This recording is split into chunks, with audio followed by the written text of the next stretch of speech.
Hi friends, welcome to my channel. ఎవరో చేసిన తప్పుకి వేరెవరో శిక్ష అనుభవించటం అంటే చాలా దారుణంగా ఉంటుంది కదండి. అందుకేనేమో పెద్దవాళ్ళు ఈ సామెతని ఊరికే అనలేదు. ఎందుకని నేను ఈ మాట చెప్తున్నానంటే, చాలా సంవత్సరాల క్రితం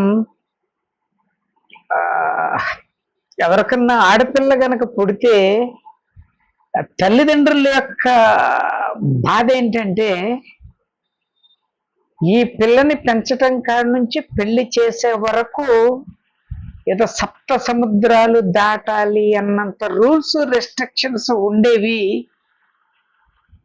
వాళ్ళ పెళ్లి చేస్తే వాడు హ్యాపీగా జీవితంలో పుట్టింది ఇందుకే, పెళ్ళి అయిపోయింది కాబట్టి మనం సాధించవలసింది సాధించామని తృప్తి పడే స్థితిలో ఉండేవాళ్ళు. అట్ ద సేమ్ టైం వాళ్ళ కన్నా ఆడపిల్లలు కూడా తన ఇష్ట అయిష్టాలతో సంబంధం లేకుండా తల్లిదండ్రులు ఎవరు చెప్తే వాళ్ళని పెళ్లి చేసుకొని ఇంటికి వంట పనికి మాత్రమే నువ్వు పరిమితం, బయటికి వెళ్ళాల్సిన అవసరం లేదు, వేరే వాటిలో నువ్వు చేయి పెట్టాల్సిన అవసరం లేదు అని శాసించారు. అలాగే కొన్ని తరాలు గడిచినాయి. కానీ వాళ్ళు ఒక కఠినమైన నిర్ణయం తీసుకొని ఉన్నారేమో. మన యొక్క అవసరం, మన యొక్క గుర్తింపు ఏంటో ఈ సమాజానికి తెలియచేయాలి అని కఠిన నిర్ణయం తీసుకున్నారేమో. ఈ రోజుల్లో అన్ని రంగాల్లో మగవాళ్లతో సమానంగా, ఈ మాట అంటే మగవాళ్ళకు కొంచెం బాధ కలుగుద్దేమో, నేను కూడా మగవాడినే, బట్ రియాలిటీ చెప్తున్నాను. మగవాళ్ళ కంటే అత్యున్నతమైన స్థానాల్లో ఉన్న వాళ్ళు లేడీసే. ఎందుకనంటే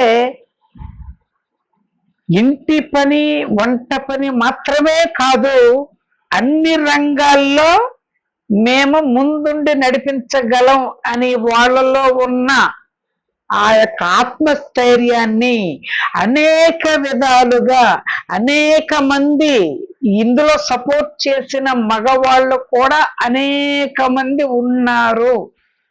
ఎవరి వల్ల అయినా సరే వాళ్ళ సపోర్ట్ ఉన్నా లేకపోయినా కనపడేది మాత్రం ఎవరైతే ఉన్నత స్థితిలో ఉన్నారో వాళ్ళే కనపడతారు. కాబట్టి ఈ రోజుల్లో మనం వాళ్ళనే చూస్తున్నాం.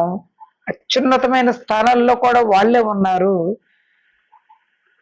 కానీ మనిషి ఎంత అభివృద్ధి చెందినా మూఢనమ్మకాలు మాత్రం మార్చుకోవటానికి చాలా మంది ఇష్టపడరు. కాబట్టి స్టిల్ ఈ రోజుకి ఆడపిల్ల పుడితే అరిష్టం అని చెప్పి, ప్రెగ్నెన్సీ కన్ఫర్మ్ అయిన తర్వాత కొన్ని స్కానింగ్ ద్వారా తెలియకూడదు, చెప్పకూడదని రూల్స్ ఉన్నా కొన్ని చోట్ల ఏదో ఒక రకంగా తెలుసుకుంటారు. అది తెలిసిన మరుక్షణం అబార్షన్ చేపించేస్తున్నారు కొంతమంది. ఎందుకనంటే ఆడపిల్లనంగానే ఒక దరిద్రం అనుకుంటారో, అరిష్టం అనుకుంటారో. ఈ పదాలు నేను విన్నవే, మీరు కూడా విన్నవే.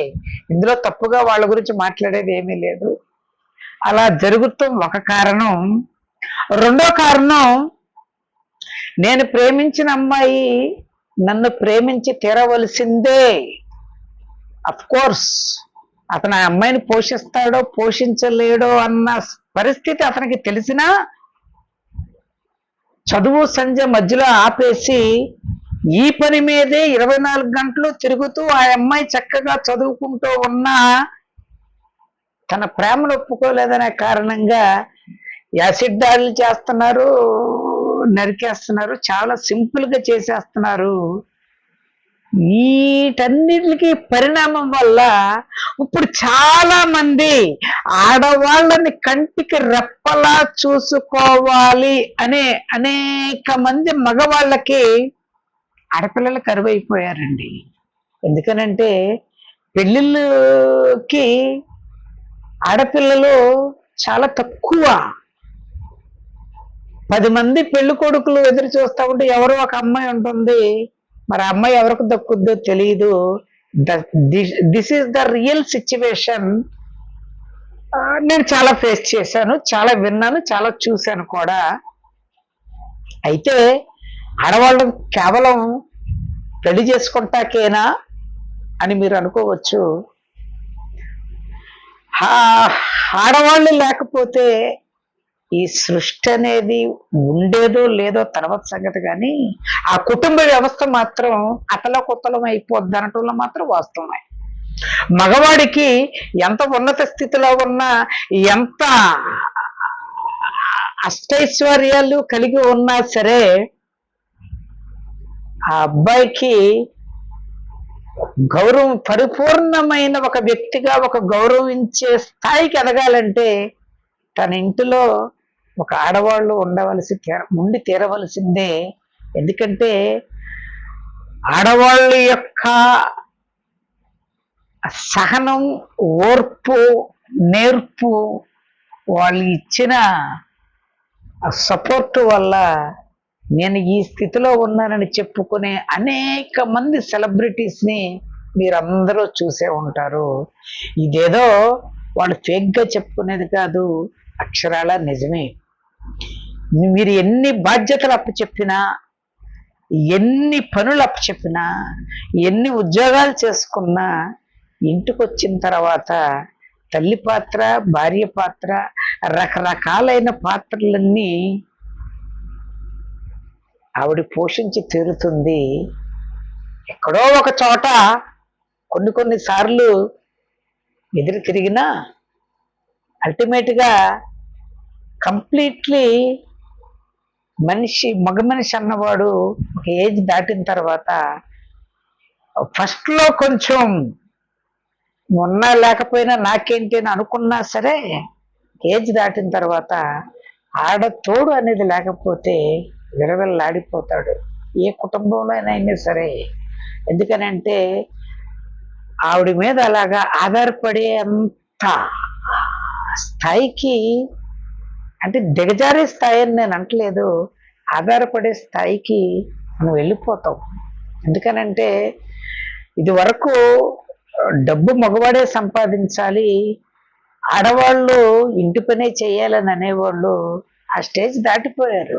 ఎవరి కాళ్ళు బ్రహ్మాండంగా చదువుకుంటున్నారు, బ్రహ్మాండమైన ఉద్యోగాలు సంపాదించేసుకుంటున్నారు. బ్రహ్మాండమైన ఉద్యోగాలు సంపాదించకపోయినా తన కాళ్ళ మీద తన నిలబడితే ఒకళ్ళ మీద నేను ఆధారపడవలసిన అవసరం లేదు అని నిరూపిస్తున్నారు. ఇంచుమించుగా ఖాళీగా ఉండే ఆడవాళ్ళు ఎక్కడ కనపడరు, కానీ ఎక్కువగా మగవాళ్ళే కనపడతా ఉంటారు. Of course we don't know behind their situation. కానీ మీ ఏ షాపింగ్ మాల్స్లోకైనా, ఎక్కడెక్కడికైనా, జ్యువెలరీ షాప్స్కి వెళ్ళినా, ఎక్కడికైనా వెళ్ళండి, ఆడవాళ్ళు కంపల్సరీగా ఉంటారు. అయితే మీరు అనొచ్చు, వాళ్ళని అట్రాక్ట్ చేసుకొని రాబట్టుకోవటానికే ఇలాగ వ్యాపారస్తులు చేస్తారని అనొచ్చు. మరి ఇది వరకు ఇంట్లో నుంచి రానప్పుడు కూడా అదే వ్యాపారాలు బ్రహ్మాండంగా ఒకనొక పేరు పొందిన ఒక సంస్థ కావచ్చు, ఒక వ్యాపార కేంద్రం కావచ్చు, అందులో ఎవరుంటున్నారో సంబంధం లేకుండా ఆ పేరు బట్టి వెళ్ళి కొనుక్కొని వచ్చేవాళ్ళం. మరి ఇప్పుడు కూడా అదే పరిస్థితి ఉండొచ్చు కదా అంటే లేదు. అది కంపల్సరీగా ఆడవాళ్ళు ఖాళీగా ఉండకూడదు.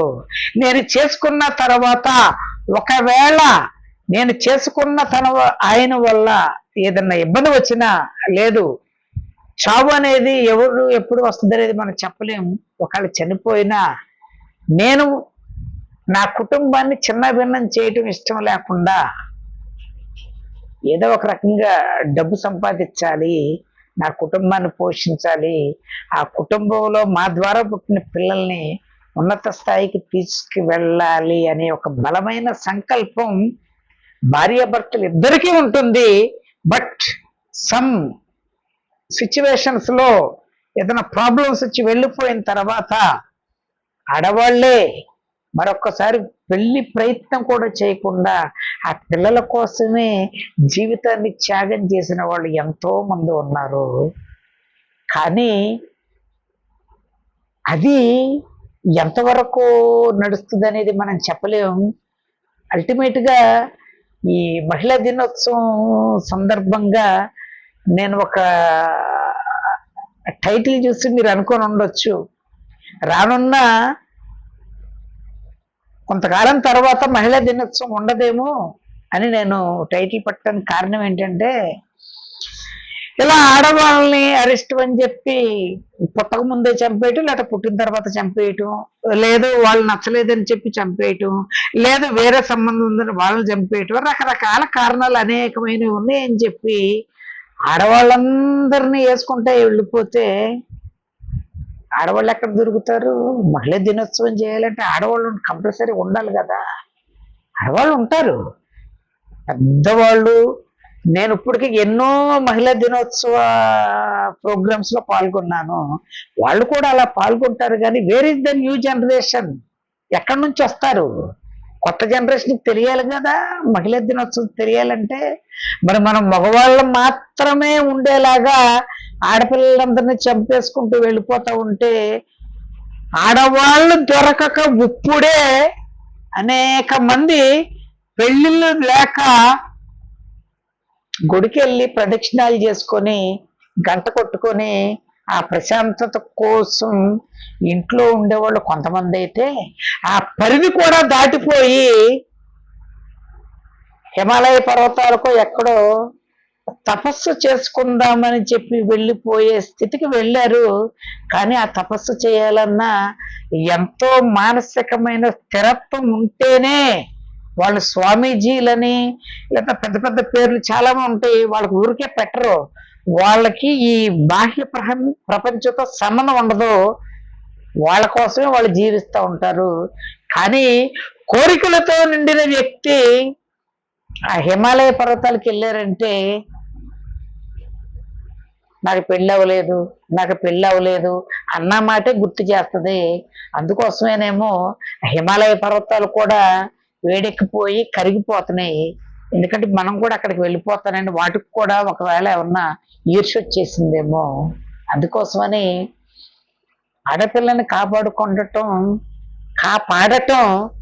ఒక తల్లిదండ్రుల బాధ్యతే కాదు, ఒక స్కూల్లో టీచర్స్దే కాదు, ఈ సొసైటీలో ఉన్న ప్రతి ఒక్కరిది ఒక బాధ్యత అనుకున్నప్పుడే మళ్ళా పాత రోజులు అంటే మళ్ళా పెళ్ళి అయితే ఇంట్లోనే కూర్చోవాలి అనే స్టేజ్కి కాదండి. మళ్ళా ఇది వరకు పాత కొన్ని తరాలకు ముందు పెళ్లిళ్ళు చేసుకొని ఎటువంటి సమస్య వచ్చినా సర్దుకొని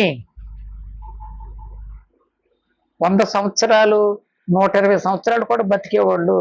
వాళ్ళ పిల్లలను కూడా వాళ్ళు చదువుకున్నా చదువుకోకపోయినా ఉన్నత స్థాయిలో తీసుకెళ్ళిన తల్లిదండ్రులు అనేక మంది ఉన్నారు. ఇప్పుడు వాళ్ళు చదువుకున్నా చదువుకోకపోయినా అనే మాట మనం అన్నా జరగని పని. ఎందుకనంటే ఏదైనా ఆపొచ్చాము కానీ వాళ్ళ చదువుని ఆపే, వాళ్ళ యొక్క లక్ష్యాన్ని, వాళ్ళ యొక్క స్థైర్యాన్ని ఆపే శక్తి మాత్రం మనకు లేదు. వాళ్ళు చేసుకుంటూనే వెళ్తారు. బట్ పాత తరం అంటే నా ఉద్దేశం ప్రకారం కలిసి మెలిసి హ్యాపీయెస్ట్ లైఫ్ మాత్రం డెఫినెట్లీ వస్తుంది. ఎప్పుడంటే ఆడపిల్లలు కూడా మనకంటే ఎక్కువగా ఉన్నప్పుడు, మనతో పాటు సమానంగా ఉన్నా సరే అది ఒక్కటి జరిగి తీరుతుంది. అది ఎవరి వల్ల అవుతుందంటే మగవాళ్ళు మనం ఇనిషియేటివ్గా తీసుకోవాలి. వాళ్ళ గుర్తింపు ఏంటో, వాళ్ళ యొక్క స్థైర్యం ఏంటో నిరూపించాలని వాళ్ళు ఎలా ఛాలెంజ్ చేసుకున్నారో మనం కూడా మీ యొక్క స్థైర్యానికి పోటీగా మేము కూడా మూఢనమ్మకాలకి వెళ్ళి ఆడవాళ్ళని చంపం. ఎవరైనా అమ్మాయిని చంపుదామని ప్రయత్నం చేసినా జరగనివ్వం అని మనం అందరం కూడా ఛాలెంజ్ చేసుకుంటే తప్పనిసరిగా మహిళా దినోత్సవాలు వచ్చిన రోజే ఈ దినోత్సవం చేసుకొని ఏదో 4 మాటలు మాట్లాడేసుకొని తర్వాత మళ్ళీ ఇంటికి వెళ్ళి దెబ్బలాడుకుంటాం కాదు. ప్రతిరోజు మన ఇంట్లో ఒక పండగ వాతావరణమే ఉంటుంది. అటువంటి పండగ వాతావరణం అతి తొందరలోనే రావాలని మనస్ఫూర్తిగా కోరుకుంటున్నాను. Thank you very much.